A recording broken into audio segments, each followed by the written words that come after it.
ஓம் சாய்ராம்.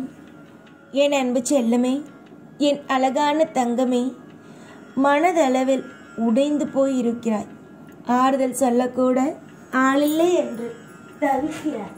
உனக்கென்று ஆறுதலாகவும் உனக்கு ஒரு நல்ல விஷயத்தை சொல்லவும் இந்த சாய் ஓடோடி வந்தேன். என்னுடைய பிள்ளைக்கு ஒன்றே ஒன்றுதான். எந்த நிமிஷமும் என்னுடைய பிள்ளைகள் பயப்படக்கூடாது. என்னுடைய பிள்ளைங்க ஒவ்வொரு நாளும் சந்தோஷமாக இருக்கணும். அவங்க கேட்ட வரத்தை கொடுத்து அவங்களுக்கு என்றைக்குமே இன்பம் அப்படிங்கிற ஒன்று என்றைக்கும் அவங்களுக்கு கொடுத்து சந்தோஷமாக வாழ வச்சு இருக்கணுங்கிறது தான் என்னுடைய எண்ணம். அளவுக்கு மீறி உன்னை கஷ்டப்படுத்திட்டேன், அளவுக்கு மீறி உன்னை வேதனைப்படுத்திட்டேன். ஆனால் இதுக்கு மேலே உங்களுடைய வாழ்க்கையில் நீங்கள் நிறைய விதமாக கஷ்டப்பட்டுட்டு தான் இருக்கீங்க.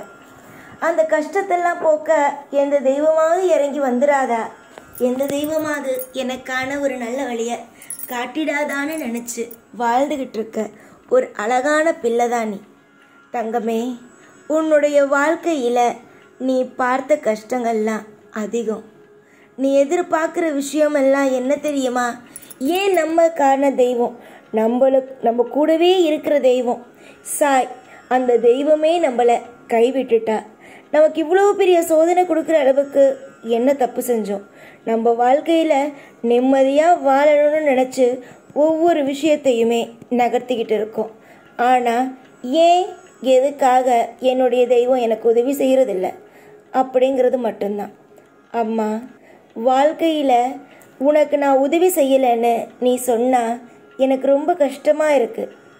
ஏன்னா இந்த உலகத்தில் நான் யார் கூட இருக்கேன்னு கேட்டால் என்னுடைய பக்தர்கள், அதாவது என்னுடைய பிள்ளைங்க கூட தான் என்றைக்குமே நான் இருக்கேன். அப்படி பிள்ளைங்க கூட இருக்கும்போது ஒரு தெய்வமாக இருக்கட்டும், ஒரு அப்பாவாக இருக்கட்டும், ஒரு அம்மாவாக இருக்கட்டும், தன்னுடைய பிள்ளைங்க கஷ்டப்படுறதை பார்த்துட்டு இருப்பாங்களா? கண்ணீரை சிந்த வச்சுட்டு அதுக்கான முயற்சியையும் அதற்கான அத்தனை விஷயத்தையும் கண்டிப்பாக எடுத்து தன்னுடைய பிள்ளை ஒரு நல்ல நிலைமைக்கு வந்துடணும் அப்படின்னு தானே நினைப்பாங்க. அதே மாதிரி தான் நீ ஒரு பக்கம் போராடிக்கிட்டு இருந்த, உன்னை காப்பாற்றணுங்கிறதுக்காக நான் ஒரு பக்கம் போராடிக்கிட்டு இருக்கேன், உனக்கு தெரியாமல். ஆனால் சில பேர் என்ன தெரியுமா நினைக்கிறாங்க? ஒரு தெய்வமும் இல்லை மனுஷனும் அன்பை வெளிக்காட்டினாதான் அவங்க தெய்வம், மனுஷன் அன்பை வெளிக்காட்டலை, உதவி செய்கிறத வெளிக்காட்டலை அப்படின்னா அவங்க ஒன்றுமே செய்யலை அப்படிங்கிறத மனசில் அவங்களே நினச்சிக்கிறாங்க. இது எவ்வளோ பெரிய தவறான ஒரு விஷயம். அன்பும் சரிதான், எல்லா விஷயமும் சரிதான்.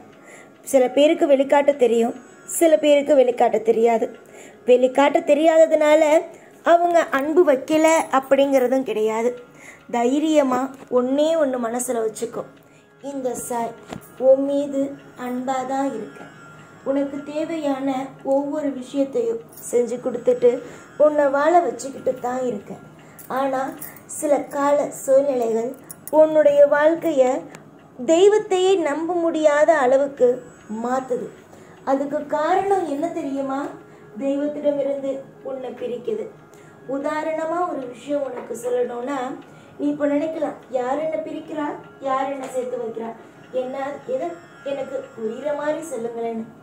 ஒன்றே ஒன்று நல்லா தெரிஞ்சுக்கோ.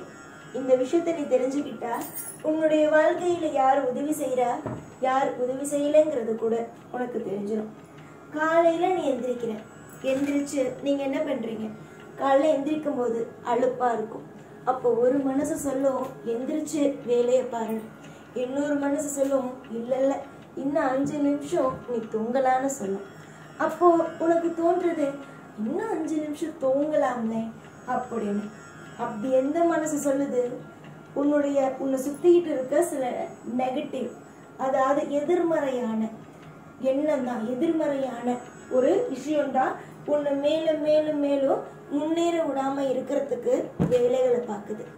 அதுவே இன்னொன்று பாசிட்டிவ், அதாவது நேர்மறையான விஷயம்.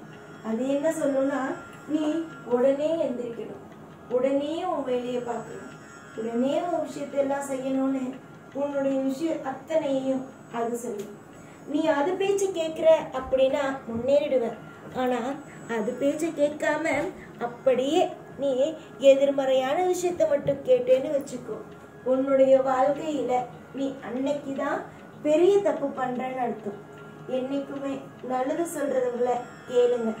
எப்பயுமே வாழ்க்கையில யாரு ஒருத்தவங்க நல்லது சொல்றாங்களோ அவங்களுடைய பேச்ச கேளுங்க. காலையில ஒரு மனசு ஒண்ணு எந்திரின்னு சொல்லுதா, எந்திரிச்சிரு.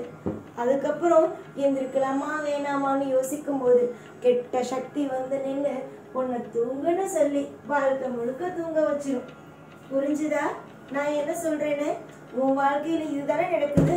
சில சமயத்துல அம்மா காலையில நான் சொல்ற விஷயத்த மட்டும் ஒரு 5 நாள் ஒரு வாரம் செஞ்சு பாரு, உன் வாழ்க்கை எப்படி மாறுதுன்னு பார்க்கலாம். காலையில தினமும் 5 மணிக்கு எந்திரி. 5 மணிக்கு நீங்க எந்திரிச்சு உங்க வேலைய பார்க்க ஆரம்பிங்க. காலையில எந்திரிச்சு தியானம் பண்றீங்களோ தியானம் பண்ணுங்க. உங்களால உடற்பயிற்சி செய்ய முடிஞ்சா செய்யுங்க. இல்ல பூஜைக்கு பிரம்ம முகூர்த்த நேரத்துல போய் நீங்க விளக்கு போடணும்னா தாராளமா உங்க வீட்டுல போடுங்க. அதுக்கப்புறம் உங்களுடைய வாழ்க்கைய வாழ ஆரம்பிங்க. சரியான நேரத்துக்கு சாப்பிடுங்க. 3 வேளையா சரியா சாப்பிடுங்க. மன நிறைவோடவும் வயிறு நிறைவோடவும் சாப்பிடுங்க. சாப்பிடும்போது எந்த மனசுல இருக்கிற குறையையும் வச்சுக்காதீங்க. சாப்பிடும்போது எப்பயுமே சந்தோஷமா சாப்பிடுங்க. ஐயோ ஏண்டா சாப்பிடுற உலகத்துல ஏண்டா வாழ்றோம், எதுக்காக இருக்கும் அப்படிங்கிறத ஒரு நாளும் ஒரு பொழுதும் நினைச்சு வாழாதீங்க. நீங்க இந்த உலகத்துல ஒவ்வொரு விஷயத்தையும் நீங்க எதுக்காக கஷ்டப்பட்டு உழைக்கிறீங்க, எதுக்காக கஷ்டப்பட்டு இந்த உலகத்துல வாழ்றீங்க? சாப்பிடணும். சாப்பிட்டா மட்டும்தான் இங்கு நிம்மதியா தெம்பா அடுத்த விஷயத்த பத்தி யோசிக்க முடியும். நான் ஏன் இவ்வளவு தூரம் உங்ககிட்ட உன்னுடைய வாழ்க்கையில நீ இதெல்லாம் செய்யி, இந்த விஷயத்துல நீங்க செஞ்சா உங்களுக்கு நல்லது நடக்கும்னு சொல்றேன்னா, நீ முதல்ல கவலைன்னு ஒண்ணு வந்தா சாப்பாட்டை விடுற, தூக்கத்தை விடுற. எல்லாரும் தூங்கினதுக்கு அப்புறம் நீ மட்டும் அப்படியே உட்காந்து ஏதோ ஒரு விஷயத்த யோசிச்சுட்டு அழுதுற. இதெல்லாம் வேணாம், முதல்ல நிறுத்துன்னுதான் நான் இந்த சாயாகியனா உனக்கு சொல்றேன். அம்மா முதல்ல நீ என் பேச்சை கேட்கறதுக்கு கொஞ்சமாவது முயற்சி செய். நேரத்துக்கு சாப்பிட்டு நேரத்துக்கு சரியா தூங்கி எந்திரிச்சு உன்னுடைய வேலையை நீ பார்க்க ஆரம்பிச்சா கண்டிப்பா உன்னுடைய வாழ்க்கையில ஒரு மாற்றம் வரும். ஒரு வாரம் காலையில எந்திரிச்சு பிரம்ம முகூர்த்த விளக்கு போடணும் அப்படின்னு எந்திரிங்க. நிச்சயமா வாழ முடியும். தெய்வ நம்பிக்கை அதிகம் இல்ல? நிச்சயமா நீ வச்சிருக்க தெய்வ நம்பிக்கை உன்னை என்னைக்கும் கைவிடாது. உன்னுடைய வாழ்க்கையில நீ மற்றவங்களுக்கு செய்யறதும் அதே மாதிரி தெய்வத்துக்கு நீ செய்யறதும் என்னைக்கும் எப்பயும் உன்னுடைய வாழ்க்கையில போகவே போகாது. நம்பிக்கை என்னைக்குமே உன் கூட இருக்கும். நிச்சயமா உன் வாழ்க்கையில நீ செய்யற ஒவ்வொன்றும் நிச்சயமா உனக்கு நல்ல பலனை தரும். நம்பிக்கை மட்டும்தான் இங்க எல்லாருக்கும் முக்கியம். அந்த நம்பிக்கைய என்னைக்கும் எப்பயும் விட்டுடாதம்மா. நான் என்னைக்கும் உன் கூட இருப்பேன், என்னைக்கும் உன் கூட இருப்பேன். சதா சர்வகாலமும் உனக்காக இங்கு நானும் உன்னோடு வேலை செஞ்சுக்கிட்டே இருப்பேன். மறைமுகமா இருந்து உனக்கு உதவியை செஞ்சுக்கிட்டே இருப்பேன். எல்லா நாளும் எப்போதும் உன் கூடவே இருந்து உன்னை வாழ வச்சு அழகு பார்ப்பேன் இந்த சாய்நான். ஓம் சாய்ராம்.